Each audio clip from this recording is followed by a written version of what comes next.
Shalom. Mari mengenal iman Kristen dengan membaca Alkitab. Kita akan membaca setiap harinya dari Injil Yohanes.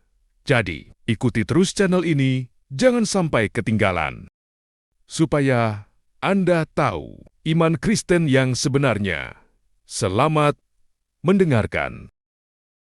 Mari sama-sama buka Injil Yohanes pasal 1 ayat 1 sampai 18 dengan judul Firman yang telah menjadi manusia. Pada mulanya adalah Firman. Firman itu bersama-sama dengan Allah, dan Firman itu adalah Allah. Ia pada mulanya bersama-sama dengan Allah. Segala sesuatu dijadikan oleh Dia, dan tanpa Dia tidak ada suatu pun yang telah jadi dari segala yang telah dijadikan. Dalam Dia ada hidup, dan hidup itu adalah terang manusia. Terang itu bercahaya di dalam kegelapan, dan kegelapan itu tidak menguasainya. Datanglah seorang yang diutus Allah, namanya Yohanes. Ia datang sebagai saksi untuk memberi kesaksian tentang terang itu, supaya oleh Dia semua orang menjadi percaya.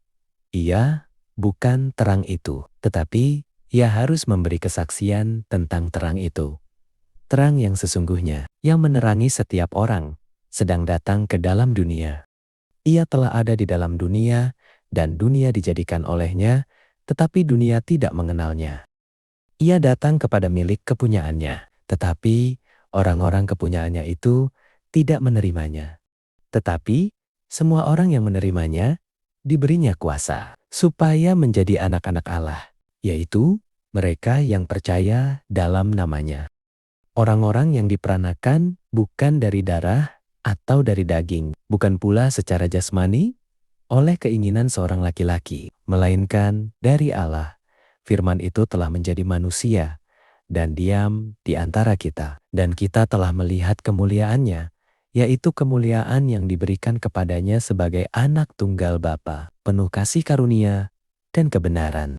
Yohanes memberi kesaksian tentang Dia dan berseru, katanya, "Inilah Dia yang kumaksudkan ketika aku berkata, kemudian daripadaku akan datang Dia yang telah mendahului aku, sebab Dia telah ada sebelum aku."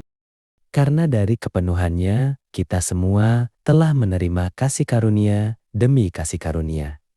Sebab hukum Taurat diberikan oleh Musa, tetapi kasih karunia dan kebenaran datang oleh Yesus Kristus. Tidak seorang pun yang pernah melihat Allah, tetapi anak tunggal Allah yang ada di pangkuan Bapa, Dialah yang menyatakannya. Yesus berkata, "Tetapi berbahagialah matamu karena melihat dan telingamu karena mendengar." Matius 13 ayat 16. Kristus dan karya serta sabdanya adalah hal teramat penting yang tiap orang perlu melihat dan mendengar. Para murid berbahagia karena mereka melihat dan mendengar. Hal teramat penting itu, apa artinya?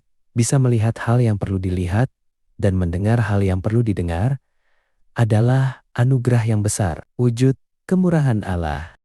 Banyak orang tersesat karena tak melihat arah yang benar, terbentur karena tak melihat hambatan yang mengadang, terjerumus karena tak melihat jurang di depan mata, tersandung jatuh karena tak melihat batu saat melangkah, keliru melangkah karena tak melihat jalan yang seharusnya. Banyak orang salah mengambil kesimpulan karena tak mendengar hal-hal yang harus diutamakan, salah menentukan pilihan karena tak mendengar opsi-opsi yang bernilai, salah mempercayai karena tak melihat apa atau siapa yang bisa dipercayai, salah berlabuh karena tak melihat dermaga yang benar. Sungguh, melihat yang seharusnya dilihat dan mendengar yang seharusnya didengar adalah anugerah besar, kemurahan Allah yang patut direspons dengan penuh hormat, dengan memilih yang memang seharusnya kita pilih. Dan pilihan itu hanyalah Yesus. Sebab hanya Yesus satu-satunya jalan menuju keselamatan yang kekal.